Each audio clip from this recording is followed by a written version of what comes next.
I'll be showing you a fairly simple process of how to create a digital painting starting directly in color. I'd recommend you choose a reference that's very easy to draw, as we want to focus our mental energy on color and process.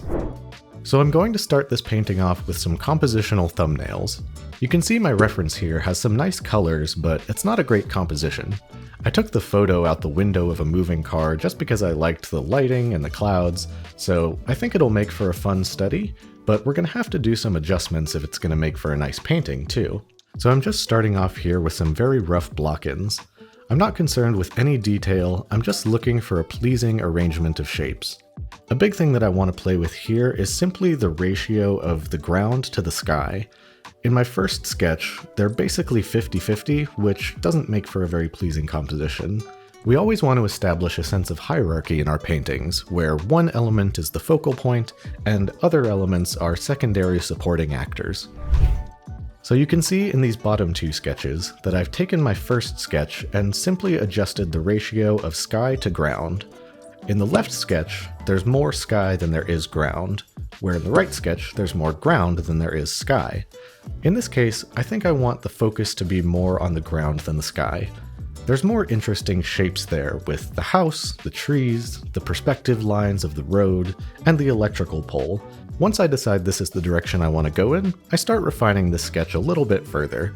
I'm adjusting the crop of the canvas a little bit, as well as refining my arrangement of shapes and doing a basic value block in. I want to make as many big decisions as I can here before I invest any time into any kind of complicated drawing or painting. If the image isn't interesting at this stage, it's not going to be interesting after you spend a bunch of hours refining it. Once I'm happy with my composition, I'm going to press Shift, Ctrl, Alt, E to merge all visible layers onto one layer. This just creates a flat layer of my entire image, which allows me to use the marquee tool to select my sketch and copy it to a new document. There's a lot of steps that build up to painting your first full piece. So if you're struggling to get good results, watch all of our digital basics lessons at proko.com/digitalpainting.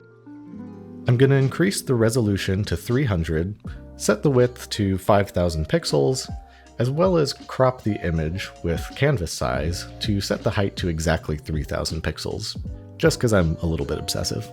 Now I have a nice high-resolution canvas with my finished sketch that I can start refining over top of. I then darken my background layer a little bit because I don't want to be working over pure white, and I reduce the opacity of my thumbnail to 40% and create a new layer to start working on my drawing. I don't need to be super clean and precise with my drawing because this is just meant to be a fairly quick color study, but I still want to be as accurate as I can, so I'm going to figure out the perspective of this image before I start drawing. I'm going to introduce one plugin that's really useful. It's called Perspective Tools by Sergey Kritsky, who's just a fantastic developer. Basically what you can do is grab your pen tool, create a path, Control-click to deselect that path, and then create another path to create two lines of perspective. Then you can press the grid button and it will create a complete perspective grid based on the convergence of those two lines. I then repeat this same process with the vanishing point converging on the right side of the canvas, basing my second line on the angle of the road, and I also apply a grid to my vertical perspective, because I think having just a touch of 3-point will make this image a little bit more interesting. Once I've established my perspective grid, I reduce the opacity so it's not as intrusive, and start working on my drawing on the drawing layer. This is really just a refined version of my thumbnail sketch, so I don't really want to get into any heavy details with this drawing. I just want to continue refining my shapes and give myself a nice guide layer that I can paint over top of. Once I'm happy with the structure of my drawing, we can finally start painting. I'm going to make a new layer, and with a full opacity brush, just block in flat shapes of everything that's part of the ground layer. I'm not going to use a ton of layers in this painting, but using at least a few will definitely speed up my process. Keeping the sky separate from the foreground will make it a lot easier to paint the clouds and the trees later on. Once that's done, I'm going to lay in a basic gradient for the sky, and once again I'm going to deviate from my reference. I like a lot of the color information in my photograph, but I don't like the contrast. So at this point, I'm looking more at my inspirational painting references on the left, which are by George Inness and Thomas Moran. I'm also not worrying about the clouds just yet, because it's going to be hard for me to choose the right value for the clouds without figuring out first what the values of my foreground elements are going to be. Another layer I want to have is the house on its own. As I go through the painting process, I'm going to be continually cutting certain elements out onto their own layers, whenever I think it'll save me time or make the painting process easier. This is different for every artist and every painting, so go with your instincts and just create whatever layers you think will be helpful to you. Once I'm done with that, I want to start blocking in some base colors for the other elements in the painting. The road is an obvious one. It's going to be a lighter, cold gray color, but the greenery is a bit of a different challenge and another case where I'm going to have to deviate from my reference. Although my reference might be accurate because it's a photo, that doesn't mean it's going to make for an interesting painting, so I want to push my values and my colors as much as I can to add interest and variety to the greenery in this image.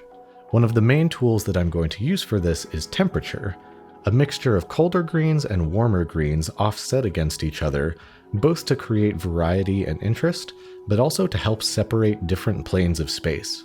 You can see that in the background, I've used a warmer, yellower green to establish that plane and separate it more clearly from the foreground. And in the foreground as well, I've used some subtly different shades of green so that it's not just a single flat color all the way from the foreground to behind the house. Now that I've got my foreground blocked in, I can finally start dealing with these clouds. I want to keep them lighter than anything in the foreground because that's the clear separation of value that I established in my thumbnail sketch.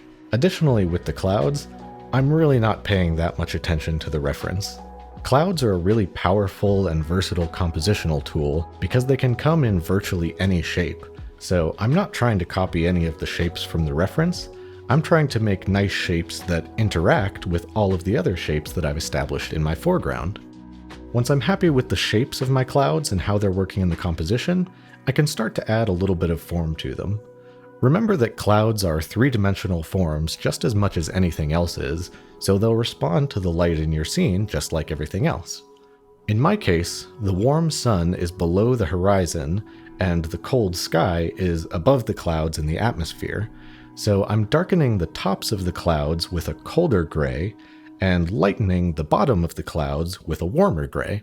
This establishes the form of the clouds, gives me some extra values to play with in my composition, and also reinforces the light sources in the scene.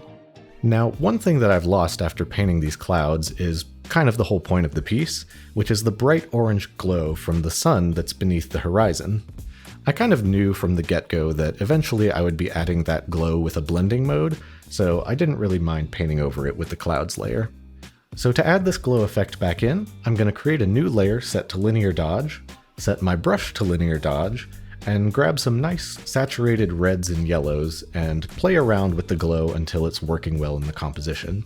I also briefly experimented with this idea of having some of the glow from the sunset spilling over onto the foreground areas, but ultimately I felt like that was breaking up the shapes of my foreground, and also there's no way light from the sun could actually wrap around those trees in the background. And with that, my rough color block-in is complete. I'm happy with where these colors ended up, but since I'm working digitally, there's no harm in experimenting.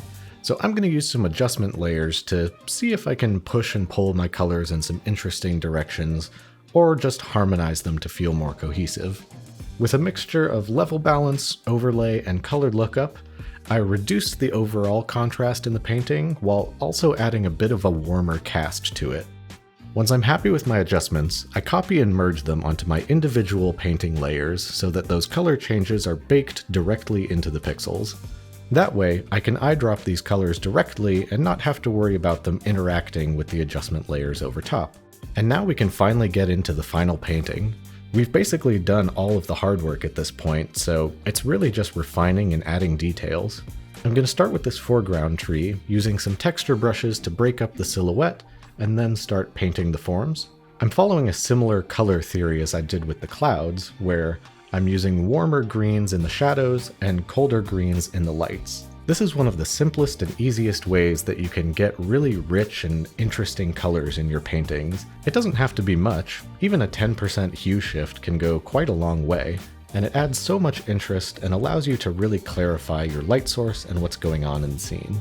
As I continue working on these background trees, I'm really just focused on the large forms, and I'm utilizing my texture brush to get the feeling of the trees. A really important aspect of landscape painting is using the scale of texture between similar objects to reinforce your perspective. Now, what do I mean by that? Basically, since the tree in the foreground is closer to us, we're going to be seeing a lot more detail, and the shapes of the individual leaves will be larger. So you can see that the silhouette of the foreground tree is a lot more broken up and is kind of giving the impression of leaves, versus the trees in the background. I've really just focused on the silhouette and painting the large forms, and because I'm using this slightly textured brush, I get a little bit of a fuzzy edge that starts to feel like trees. Once I've got these background trees blocked in a little bit, I'm going to move on to the house. I want to create one more layer here to speed up my painting process, so I'm going to use the polygonal lasso tool again to cut out the roof from the rest of the house. Once I've got the roof on its own layer, I can be pretty messy with the painting of the wood underneath it. This house is pretty far away, so we're not going to see a lot of detail on it. The main thing I want to establish is simply the difference between the front plane and the side plane. Since the front plane is generally facing more towards our light source, I'm making it a little brighter. I'm also exaggerating this contrast difference a little more than the reference, but again, I'm making a painting here, so if it looks good, it is good. After that, I'm going to move on to painting the roof, and this is a really fun part because the reference has so many interesting colors and textures, and a lot of it's kind of rusty and worn and falling apart. So a big part of what I'm doing here is simply playing with temperature again, but instead of temperature based on the light source like I did with the clouds and the trees, I'm just playing with temperature based on different materials. So I have these cold bluish grays for the standard metal, and then I'm using these darker, warmer tones to establish the rust and the dirt that's on the roof of the house. By adding all this nice contrast of warm tones versus cool tones, and a whole variety of different colors from blues to greens to pinks to oranges, I'm turning what seems like a fairly mundane object into a real nice point of interest in this painting. Here I'm going to make a new layer and use the lasso tool to create the signage that's on the front of this house. Well, I guess this is a barn. I've been calling it a house this whole time. Well, you can live in a barn, which makes it a house, so that's fine. Then basically all I have left is to add the windows on the far side and use a soft brush to reestablish the shadow from the roof and create a bit of gradient as the house recedes into the background. At this point, I'm really just looking at my reference as inspiration and information. My painting has already deviated quite a bit from the original photograph, so I'm kind of flying solo here, but because I did the preparation work and the planning with my thumbnails and my color block in, at this point all I have to do is render, refine, add texture, and make it interesting. And I personally find that this is really the key to success in painting. If you're thoughtful with your planning and solve one problem at a time, once you get to this complicated render stage where you have so many different things to consider, like color and light and texture, all of those things become a lot easier because so many of your problems are already solved. Moving on to the foreground here, I'm going to create another layer with the foreground bushes and the road. There's a layer of very tall grass between the foreground and the midground, and I feel like that'll be easier to deal with if I have the foreground completely on its own layer. So after separating the foreground with the lasso tool and duplicating it onto its own layer, I can grab one of my bristly hair brushes and gesturally paint in this tall layer of grass. This is also a very helpful element as this grass is significantly darker than the foreground bushes and the midground grass, so it creates a nice clear separation between my different planes of space. After that layer of grass, I can start working on these foreground bushes. I'm painting these foreground bushes very similarly to how I painted the clouds, just using these round, swirly brush strokes and thinking of the forms almost like big cotton balls that are glued together. And because I'm using this nice texture brush, it's giving me the impression of bushes without me having to go in and paint individual leaves. Now, there might be certain cases and certain paintings where you do have to paint individual leaves, but my goal for this painting is not to create something hyper-realistic. My goal is to capture the feeling that I had when I first took that photograph. And that's why painting is such a powerful and beautiful art form. The photograph I took is nice, but it doesn't give me the same feeling that I had when I was looking at that scene in person. But if I take the time to paint it and really consider all the decisions that I make, I can share that moment of beauty or inspiration that I had with others, and ultimately, that's what this is all about. Moving on from the philosophy, I have a few more elements to refine in this piece. Starting with the road, I'm treating it a lot like I treated the roof of the house. The only difference is that I've chosen a different brush, and I'm trying to be sure that my brush stroke follows the perspective of the road. To create the stripe on the road, I just used the lasso tool to select the shape following my perspective grid, create a layer mask to preserve that shape, and then paint the stripe directly on that layer using a lighter, colder gray. The phone pole is very simple. It has a little bit of texture and a little bit of light on either side coming from the sky. And I also chose to softly lighten it as it moves upwards in the composition, so it doesn't get quite as contrasty against the clouds. I then make a new layer for the wires that are attached to the pole. The first few were pretty easy. It took me a few tries, but I just painted them directly with the brush tool. The second set of wires was a little trickier because those lines are much longer and I don't have a steady enough hand to get it right. So instead, I just drew one of the wires on its own layer, duplicated it twice to create the other two wires, and then used free transform in perspective mode to distort it into space. This also gave me a lot of control as I could very carefully look at how the wires were overlapping with the trees behind them, and I got a much cleaner result that way. A little bit more detail here in the foreground with these white flowers that are blooming on the bushes. This is another great example of using scale to reinforce your perspective. The flowers in the foreground are much larger and I've added much more detail to them, and as they recede away into the background, I'm reducing my brush size continually until the point where they're basically just singular pixels. Subtle things like this can go a long way towards making your pieces feel cohesive and realistic. After the foreground flowers, pretty much all I have left to do is the clouds and any final tweaks. I tend to save clouds for the very end of paintings, because like I mentioned, they're so flexible, so I can push and pull these shapes and values any way I want to, and use them to frame other objects that are in the foreground. I've switched to a soft airbrush here, as I want the texture of the clouds to feel very distinctly different from other things in the scene.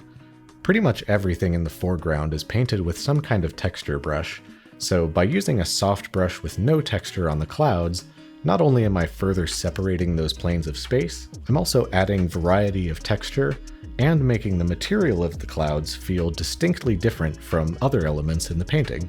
I am thinking a little bit about light and form while painting these clouds, but ultimately what I'm concerned with is creating interesting shapes and getting a nice variety of hard and soft edges so that they feel like clouds. Once I'm done refining the clouds, the painting is basically finished. So the only thing that I'm going to do now is a little bit of post-process to see if I can harmonize things, add any interesting effects, or just reinforce the feeling that I was trying to capture. The main thing that I want to add is a really strong light bloom from that sunset kind of creeping over the tops of the trees. So I create another layer set to linear dodge, grab a nice dark reddish orange, and reinforce that sunset a little bit more.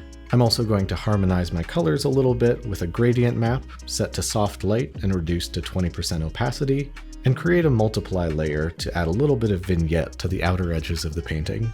After I'm happy with my post-processing, I'm simply going to comb through the painting one last time to add any final details and adjust any subtleties of edges or values that are standing out to me. And with that, our painting is finished. For your assignment, choose a reference photo that you feel very comfortable drawing. I'd recommend a landscape or a still life painting, as these don't have the drawing and form challenges of a figure painting. This allows you to focus exclusively on color and process. Then, design your own composition with some thumbnail sketches, and execute the final painting using all the tools we've learned so far. You can use one of the references I've provided, but if you choose to use one of your own references, be sure to include it when you post your assignment. If you find yourself struggling, be sure to check out the full course at proko.com/digitalpainting. We've been building up these skills step by step and lesson by lesson. There's a lot of great information in the free videos, but for the most complete and comprehensive experience, you'll want to grab the full course.